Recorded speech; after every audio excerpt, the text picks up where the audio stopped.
चातुर्मास के बारे में आपने ज़रूर सुना होगा, जिसके अंतर्गत 4 महीने आते हैं, श्रावण के, भादों के, आश्विन के और कार्तिक के। देखिए, इन चारों महीने में सनातन धर्म के जितने भी साधु हैं, संत हैं, वैष्णव हैं, सन्यासी हैं, एक जगह पे रुक के भजन करते हैं। क्योंकि ये मौसम ऐसा होता है इन महीनों का कि देखिए बारिशें होती हैं, बारिशों में आप कहीं ट्रैवल नहीं कर सकते, कहीं बाढ़ आ रही है, कहीं ज़्यादा पानी भर गया है, आप इधर उधर नहीं जा सकते, एक ही जगह पे रह के भजन करना पड़ता है। और शास्त्र भी यही अनुमोदन करता है कि एक जगह रह के जहाँ अनुकूल परिस्थिति हो, आसपास साधु संतों का समागम हो, वो अनुकूल परिस्थिति हो, आपके भजन के अनुकूल माहौल हो। और ऐसा नहीं ये चातुर्मास व्रत कोई नूतन हो, नया हो।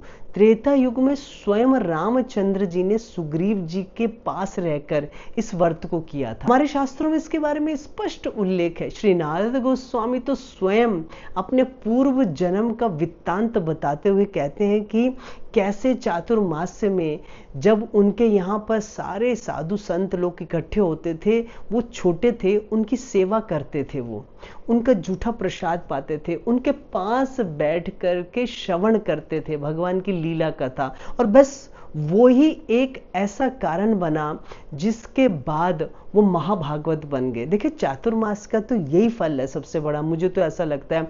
बाकी खाने का, पीने का निषेध बहुत कुछ है इसमें, पर सबसे बड़ा एडवांटेज ये है कि आपको वास्तविक शुद्ध भक्तों की संगति मिले, जैसे नारद गोस्वामी को मिला।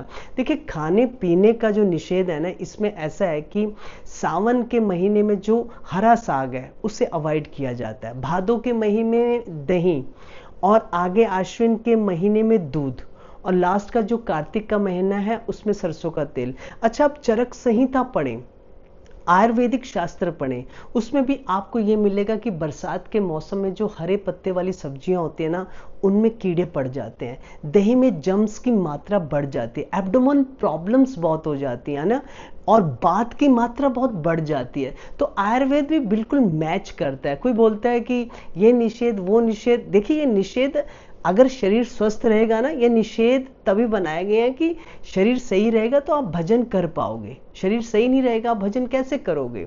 और दूसरी बात, जैसे मैंने बताया कि खाने पीने का निषेध तो है ये, पर गौण निषेध है, सेकेंडरी है। प्राइमरी क्या है? साधुओं का, संतों का, वैष्णवों का समागम। वैष्णव संगेते मन आनंदित अनुषण। जब शुद्ध भक्तों का साथ मिलता है ना, तो मन में हमेशा आनंद रहता है। और आपके जीवन में जब आप चातुर्मास कर रहे हो और आपको शुद्ध भक्तों के मुख से हरि कथा सुनने को मिले, उनके मुख से भगवान की लीलाएं सुनने को मिले, तो आप ये यकीन मान लेना, ये चातुर्मास से आपका भगवान स्वीकार कर रहे हैं। भविष्य पुराण में तो स्पष्ट लिख दिया, चातुर्मास से नयन मूर्खो जीवार अपि मृतो हिसा। जो चातुर्मास के अंतर्गत कोई नियम नहीं लेता, न खाने का, पीने का, ये तो छोड़े, सेकेंडरी है। प्राइमरी यानी श्रवण, कीर्तन, माला, जप, परिक्रमा, ध्यान, साधना, भगवान से संबंधित कोई नियम नहीं लेता, तो जीवित रहते हुए भी वह डेड पर्सन की तरह है, मृत आदमी की तरह है। इसलिए चातुर्मास में कोशिश करें कोई ना कोई एक नियम अपनाने की।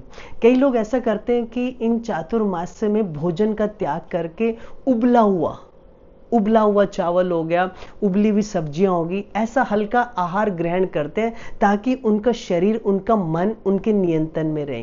कई लोग ये नियम करते हैं कि जो उनको सबसे ज्यादा पसंद है, कोई फ्रूट है, कोई मिठाई है, कुछ और है, उसका त्याग कर देते हैं 4 महीने। कई नियमों में ये नियम भी होते हैं कि आप सिर के बाल, हाथों के नाखून ना काटें और जमीन पे सोएं, ब्रह्मचार्य पूर्वक रहें। पर जैसे पहले हमने बताया कि महाभागवतों की शुद्ध हरि कथा प्राप्त होना इस चातुर्मास्य का सबसे बड़ा फल है। श्री चैतन्य महाप्रभु दक्षिण भारत गए तो वेंकट भट्ट के घर में रुके चातुर्मास में, और स्पष्ट वहां उल्लेख है कि 4 महीनों तक निरंतर उन्होंने कृष्ण कथा सुनी और सुनाई। चातुर्मास जो व्रत है वो दक्षिणायन के अंतर्गत आ जाता है ना। 6 महीने दक्षिणायन होता है, 6 महीने उत्तरायण होता है। और दक्षिणायन के वक्त ऐसा माना जाता है कोई मरे तो नीचे के लोगों को गमन करता है, इसीलिए भी ये 4 महीने जो हैं शुभ कार्य निषेध होते हैं। दूसरा कारण ये कि ऐसा माना जाता है कि जो चातुर्मास से व्रत एकादशी से शुरू होता है, कई इसको पूर्णिमा से शुरू करते हैं आषाढ़ की, कई एकादशी से करते हैं जिसका नाम होता है शयनी एकादशी। यानी इन चातुर्मास्य का आरंभ भगवान के शयन से होता है। 4 महीने भगवान योग निद्रा में चले जाते हैं, देवी देवता योग निद्रा में चले जाते हैं। जब ये सारे योग निद्रा में चले जाते हैं तो शुभ कार्य कैसे संपन्न होंगे। दूसरी ये बात कि योग निद्रा में जाने के बाद में भी भगवान परम जागृत है। ये नहीं जैसे हम लोग सोते हैं, हमें आसपास की सुध ही नहीं रहती, क्या हो रहा है क्या नहीं हो रहा है, इतना डीप साउंड स्लीप में हम चले जाते हैं। पर श्री कृष्ण जब सोते हैं तो योग निद्रा के टच में सोते हैं, यानी भगवान की आंखें बंद है। आप अगर साउथ इंडिया जाओगे, रंगनाथ टेम्पल जाओगे, आप त्रिवेंद्रपुरम में श्री नारायण के दर्शन करोगे, एक हाथ उन्होंने सिर पे रखा हुआ और आराम की निद्रा की अवस्था में लेटे हुए हैं।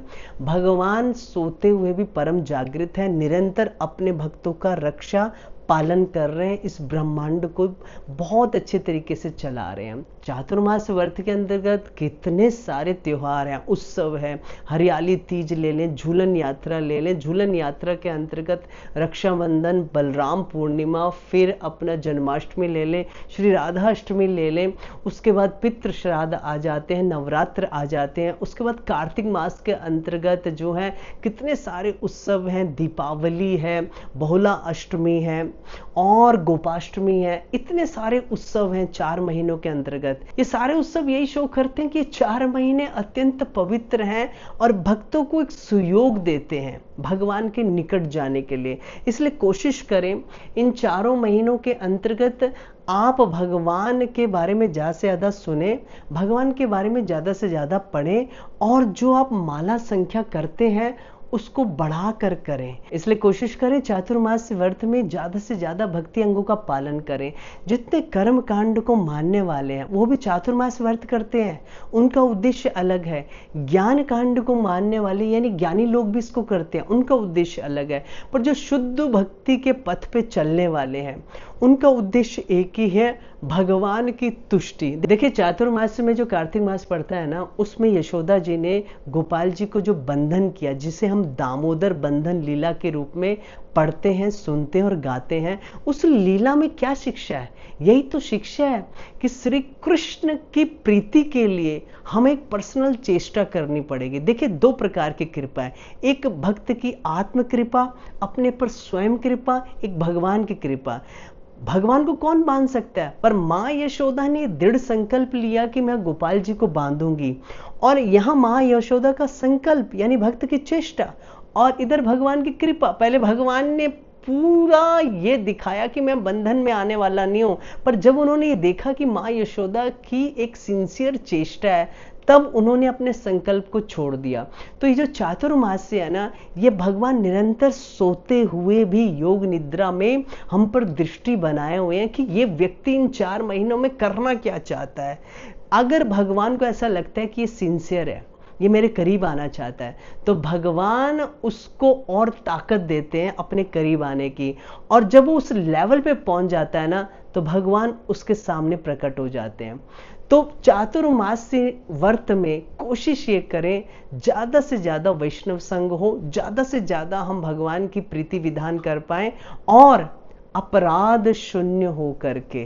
देखिए छोटा पात्र हो उसमें छेद नहीं होना चाहिए, ठीक है? वो पात्र आपकी प्यास बुझा देगा। बहुत बड़ा पात्र हो उसमें छेद हो, छिद्र हो, तो पानी वहाँ टिकेगा नहीं। तो हमारे हृदय रूपी पात्र में जो पवित्र होना चाहिए, जहां भगवान ने आके निवास करना है, जिस माध्यम से हम पे कृपा होनी है, उस पात्र में अपराध रूपी छिद्र ना हो। इसलिए कोशिश करें सब अपराधों से बच के हम चातुर्मास नियम का पालन करें।